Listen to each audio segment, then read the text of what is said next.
दोस्तों नमस्कार, मेरा नाम है अरुण और आप देख रहे हैं टाइम्स एक्सप्रेस। मेरे साथ जो है खास मेहमान मौजूद है, वो है भानु प्रताप जी, सुप्रीम कोर्ट के वरिष्ठ वकील। एक बार फिर से हमारे साथ मौजूद है। किसानों का मुद्दा है, पूरे देश भर में छाया हुआ है, पूरी दुनिया में जो है इस आंदोलन का जिक्र हो रहा है और मोदी सरकार के लिए जो है बड़ी मुसीबत आन पड़ी है। कैसे आप देख रहे हैं? पूरी भारत सरकार उतरी हुई है किसानों को समझाने में, किसान समझने को तैयार नहीं है। आप लोगों को भी समझ में नहीं आ रहा है? नहीं, ऐसा नहीं है अरुण जी। देखिए, किसान के समझने की बात नहीं है, किसान पूरी तरह से समझा हुआ। मोदी जी कह रहे हैं बहका दिया है। नहीं, मोदी जी तो कुछ भी कह सकते हैं, मोदी जी को कोई रोक थोड़ी रहा है। मोदी जी तो मतलब जो कानून है, जो कानून मोदी जी ने बनाया है, जिसको लेकर वो कह रहे हैं कि किसानों के भले के लिए बनाया, ये तीनों के तीनों कानून, उस कानून की बात नहीं करते मोदी जी। उस कानून की एक भी धारा के विषय में, एक भी सेक्शन के विषय में कोई बात नहीं करते हैं। जो नौटंकी वो कर रहे हैं, या उनकी पूरी टीम जो नौटंकी करने में लगी है, अलग अलग से पकड़ के किसानों को लाती है, मजदूरों को लाती है, उनसे पूछती है कि भाई आप इससे सहमत हैं? हाँ, बहुत बढ़िया सा। बहुत अभी जैसे आपने देखा होगा, बहुत जबरदस्त तरीके से न्यूज चैनल में दिखाया कि उसमें एनडीटीवी में जब ये वहां मध्य प्रदेश के लोगों को कल ही जब एड्रेस कर रहे हैं, तो कटनी के जो किसान वहां उसमें लाए गए थे, उनने जो इन्होंने सर्टिफिकेट दिए, उसके बाद में एनडीटीवी वाले ने पूछा भाई कि ये क्या है? क्योंकि मैंने ये मेरी फसल थी, उसके लिए मुझे सर्टिफिकेट दिया, जो पैसे नहीं दिए अभी। अच्छा, ये बताओ आप कि जो किसान आंदोलन कर रहे हैं दिल्ली में, आप उससे सहमत हैं कि हाँ जी वो तो सही कर रहे हैं, किसान की बात बिल्कुल सही है? ये कटनी के 2 किसानों से पूछा, एक और से पूछा, और ये उसमें है जो प्रधानमंत्री जी की ये जो कॉन्फ्रेंस चलती, वीडियो कॉन्फ्रेंसिंग, उस मीटिंग में आए हुए हैं, उस सम्मेलन में आए हुए हैं। ये नौटंकी। और मैं एक चीज बता रहा हूं, बड़ी मजेदार बात है। बिहार के मुजफ्फरपुर में वहां के जो किसान हैं, वो किसान अपनी गोभी की खड़ी फसल पर, बड़ा वायरल हुआ, बड़ा जबरदस्त है। आप देखिए, ये वैसे ही हुआ। आपको ध्यान होगा जब पुण्य पुरुष वाजपेयी जी जो सूर्या उसमें थे, एक टीवी में, उस समय एबीपी में नहीं थे, सूर्या टीवी में थे, उस समय एक हुआ था कि प्रधानमंत्री जी ने कहा कि किसानों की आय दुगनी हो गई है, और छत्तीसगढ़ की एक महिला उसका दिखाया था।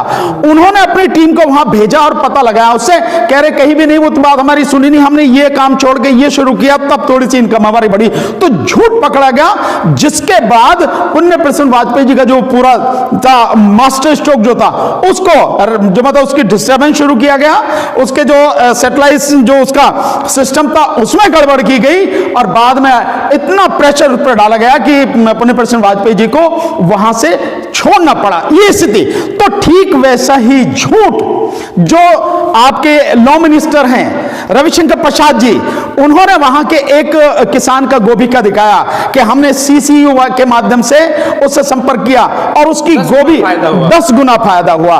और जब एनडीटीवी वालों ने पूछा जाके, तो कह रहे जी एक दिन आए, 4 टन ले गए, उसके बाद में कुछ नहीं, और मुझे अब अपनी फसल को जो है इस पे खड़ी पे जो ट्रैक्टर चलाना पड़ा।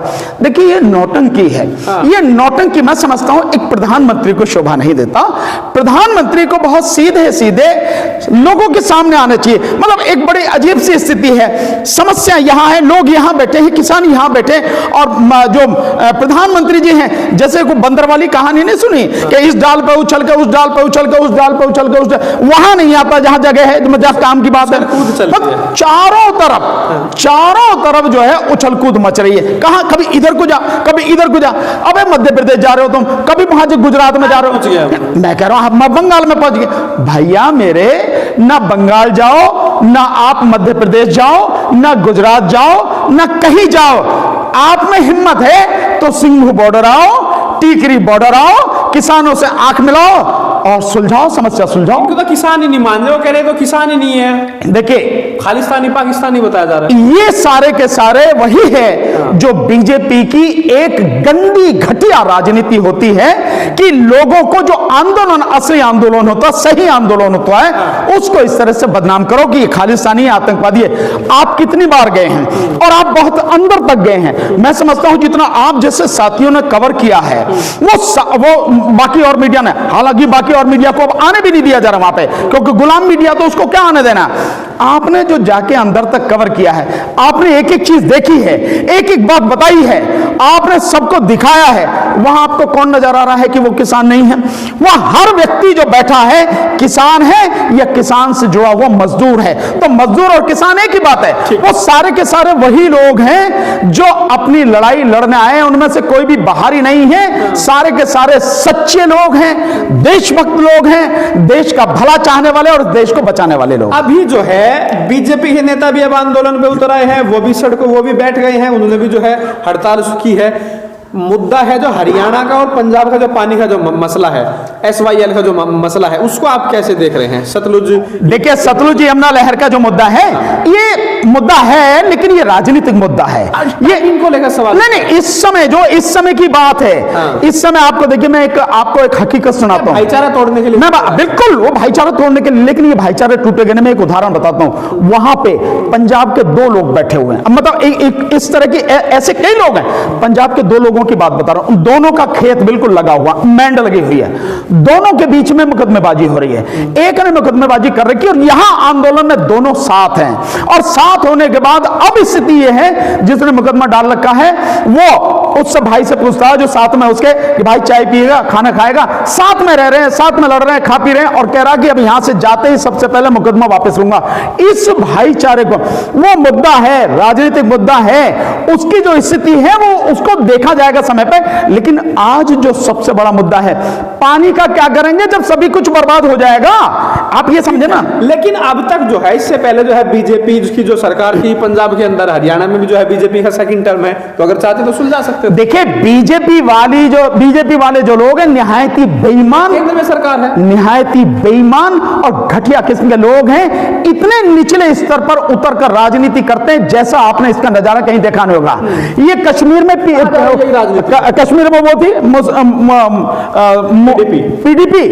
पीडीपी के साथ में, पीडीपी को पहले आतंकवादी पार्टी कहते थे, आतंकवादियों के संगठन वाली कहते थे, साथ वाली कहते थे, उसके साथ मिलकर इन्होंने सरकार बनाई है। नहीं, ये अगर ये चाणक्य, मैंने हिस्ट्री पढ़ी है, मैं जानता हूं चाणक्य की क्या नीति है। ये चाणक्य नीति नहीं है। कम से कम इसे मैं कह सकता हूं कि जिनको तुम आतंकवादी कह रहे हो, उनके साथ में तुम हाथ मिला रहे हो, उनके साथ मिलकर सरकार चला रहे हो, और दूसरा कोई करता उसे आतंकवादी बता रहे हो, ये चाणक्य नीति नहीं है। कम मैंने भी हिस्ट्री पढ़ी है, नहीं पढ़ी हो तो जाके पढ़ लें, अच्छी तरह से पढ़ लें। सवाल है जी, इस किसान आंदोलन के बीच में बीजेपी जो है पूरी तरीके से जो है चुनाव पर फोकस कर रही है।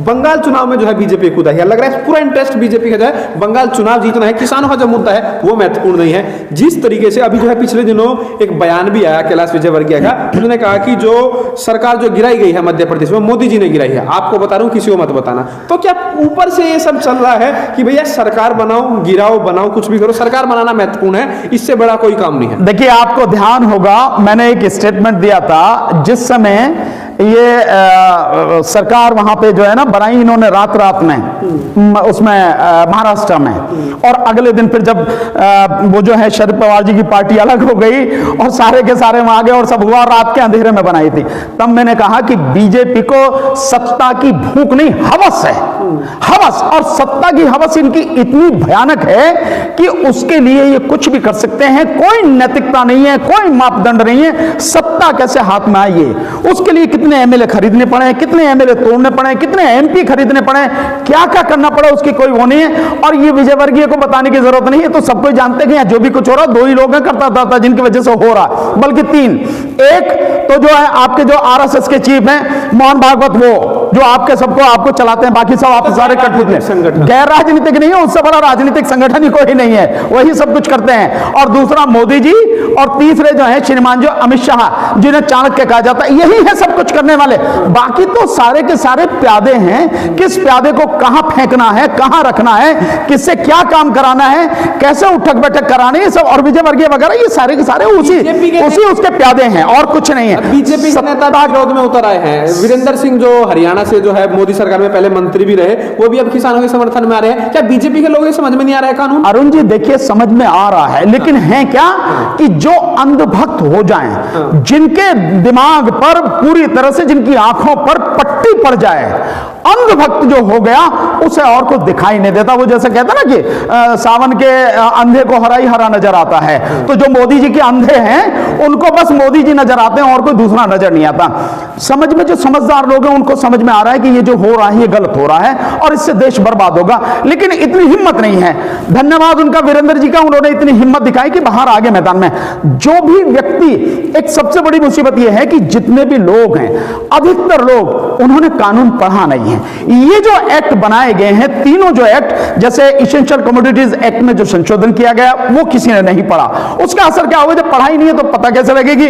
जो व्हाट्सएप में आ गया बता दिया गया उसी तरह से हो रहा है। ठीक इसी तरह से जो कॉन्ट्रैक्ट फार्मिंग वाला एक्ट है और दूसरा जो मंडियों से संबंधित जो निजी मंडियां स्थापित करने वाला एक्ट, ये एक्ट पढ़े ही नहीं है। अगर ये पढ़ लिए जाएं तो मैं कह रहा हूं केवल एक सेक्शन जो एग्रीमेंट वाला जो एक्ट है आपका, फार्मर्स एग्रीमेंट जो एक्ट है, आप केवल उसका एक सेक्शन पढ़ लीजिए, आपको दूसरे की जरूरत नहीं है। और वो सेक्शन है, मोदी जी तो अनपढ़ आदमी है, मोदी जी ने पढ़ा ही नहीं होगा, मोदी जी क्या पता है? मोदी जी को जैसा बता दें इनको ऐसे है, ऐसे बोलते रहो, ऐसा ही है। वो उसका सेक्शन 3 यानी धारा 3, उस एक्ट की धारा 3 पढ़ लीजिए, उसको पढ़ने के बाद पता लग जाएगी, और समझ लीजिए, उसको पढ़ने के बाद आपको पता लग जाएगी, जैसी समझ में आएगा, इससे न केवल किसान बर्बाद, इससे मजदूर बर्बाद, और जो छोटा व्यापारी है वो पूरी तरह से तबाह और बर्बाद हो जाएगा, और देश पूरी तरह से गुलामी की तरफ बढ़ जाएगा, दो लोगों के हाथ में चला जाएगा। दोनों ही इस देश को गुलाम बना चाहते हैं और मोदी जी उस गुलामी के लिए लगातार उनके लिए काम कर रहे हैं। असीमित भंडारण की जो बात कही जा रही है उसको लेकर कुछ लोग ये कह रहे हैं कि जब प्राइवेट फार्मिंग होगी, जब कॉन्ट्रैक्ट फार्मिंग होगी, लोग जो है गांव की जो जमीन है उस पर आकर कॉन्ट्रैक्ट करेंगे, तो जब पूरे गांव की वहां पर कॉन्ट्रैक्ट फार्मिंग होगी, वहां पर फूड प्रोसेसिंग के लिए यूनिट लगेगी, तो वहां पर जो है हमको स्टोर करने के लिए बनाना तो पड़ेगा ना प्लांट। मोदी जी बता रहे हैं ना ये बात। मोदी जी का पिछले 7 साल का कार्यकाल देखो आप। पहले जो व्यक्ति कह रहा है ना, उस व्यक्ति की पीछे का जो काम किया हुआ उसे देखो। पीछे के काम में एक काम ऐसा नहीं है, मैं चैलेंज करता हूं मोदी जी को, एक काम ऐसा नहीं है जो उन्होंने कहा हो और जो किया हो। अनुच्छेद 370 को छोड़ दो और मंदिर को छोड़ दो, ये आपने नौटंकी करके जैसे करवा लिया वो अलग बात है, आपने तानाशाही से। अन्यथा इसीलिए लोग पेट में नहीं, अरे आप मंदिर, मैं कह रहा हूं और बनाओ, इससे कोई फर्क नहीं पड़ता, किसी को इससे मंदिर से कोई लेना देना नहीं है, किसी को कोई फर्क नहीं पड़ता। हर कोई जानता है इन सारी आपकी राजनीति क्या है। लेकिन आप ये बताइए, क्या मोदी जी को थोड़ी बहुत शर्म तो आती होगी मोदी जी को? या उनके लोग जो है कभी आईने दिखाने की कोशिश करते हैं कि प्रभु आपने जो 2 करोड़ नौकरियां प्रतिवर्ष देने की बात करी थी, उसे कम से कम आपने कभी जो आपने देखा है या नहीं देखा, या आपने कभी उस पर ध्यान दिया है? या आप देखें कभी, श्रीमान जी आप देखें, जैसा आप कर रहे हैं कि आपने जो महिलाओं की सुरक्षा की बात कही थी, करिए आपने महिलाओं की सुरक्षा की बात। आप प्रभु जरा देखें आपने कितने बनाए हैं? प्रभु आपने देखा ना 100 स्मार्ट सिटी बनाने की बात हुई, कितने बना लिए? एक भी नहीं बना प्रभु जब से आप आए हैं। मतलब ये आपकी स्थिति है। इस देश का बेड़ा गर्क करने में मोदी जी ने कोई कसर छोड़ी नहीं है। जितने सार्वजनिक क्षेत्र के संस्थान थे, फैक्ट्रियां थी, उनको पूरी तरह तबाह और बर्बाद कर दिया और अपने यारों की झोली में फेंकने के लिए लगातार काम कर रहे हैं। कम से कम इस देश के बच्चे कुछ तो करेंगे। अगर आप यकीन ही नहीं करेंगे तो 4 साल तो बहुत दूर की बात है, 2 साल पूरे नहीं कर पाएंगे मोदी जी और उखाड़ के फेंक दी जाएगी ये सरकार। ये जो किसान आंदोलन है, इसकी जड़ें कितनी गहरी हो चुकी हैं, ये आंदोलन कहां तक फैल चुका है, मोदी जी की समझ के बाहर बात है। इसलिए अब मोदी जी को समझ नहीं आ रहा करें तो क्या करें। इसलिए कभी यमुना सतलुज नहर कम निकालते हैं, कभी कुछ निकालते हैं, कभी कुछ निकालते हैं, इधर उधर उछल कूद मचा रहे हैं और यहां नहीं आ रहे हैं। देखिए वो सारी चीजें खत्म हो चुकी हैं। मोदी जी ने क्या किया है मैं नहीं, देश का हर व्यक्ति जानता है। मोदी जी ने अपने किए एक वादे को पूरा नहीं किया। मोदी जी कहते रहे अच्छे दिन आएंगे, लेकिन मैं समझता हूं इतने बुरे दिन इस देश के ऐसे किसी व्यक्ति के कभी आए नहीं है जो आज की तारीख में देश को भुगतना पड़ रहा है। तो क्या आप लोगों को इसीलिए विश्वास नहीं हो रहा है? क्योंकि अगर बीजेपी वाले कह रहे हैं भाई हम इसको सुधार देंगे, तो आपको तब भी इसीलिए यकीन नहीं हो रहा है क्या? मैं बार बार कह रहा हूं इसको सुधारने की नहीं, इसको तो वापस ही लेना पड़ेगा। इस पे इससे ज्यादा, इसके बाद और इससे ज्यादा किसी चर्चा की जरूरत नहीं है। जिद वाली बात इसको जिद नहीं है, जिद नहीं है। और अगर आप अरुण जी कह रहे हैं जिद है, तो मैं कह रहा हूं हां जिद है। इसलिए जिद है कि हम किसी तानाशाह के हाथों इस देश को बर्बाद नहीं होने देंगे। अगर उसकी समझ में नहीं आ रहा, उसने दो उद्योगपतियों की चौखट की गुलामी करना अगर स्वीकार कर लिया है तो करें, वो करें गुलामी, लेकिन हम किसी हालत में देश को गुलामी में फंसाने नहीं देंगे, किसी हालत में देश को बर्बाद नहीं होने देंगे और किसी हालत में देश की जनता का हक मारने नहीं देंगे, चाहे जो हो जाए। अगर ये जिद है तो जिद ही सही। अब तो अडानी का ऐड आ रहा है अखबार में कि अडानी का तो ऐड नहीं, अडानी तो बैकअप भड़काया जा रहा है, हम ऐसा कुछ नहीं करने वाले। नहीं, मैं तो कह रहा हूं हम ऐसा कुछ नहीं करने वाले। अबे हमें जानते हैं तुम क्या कर रहे हो।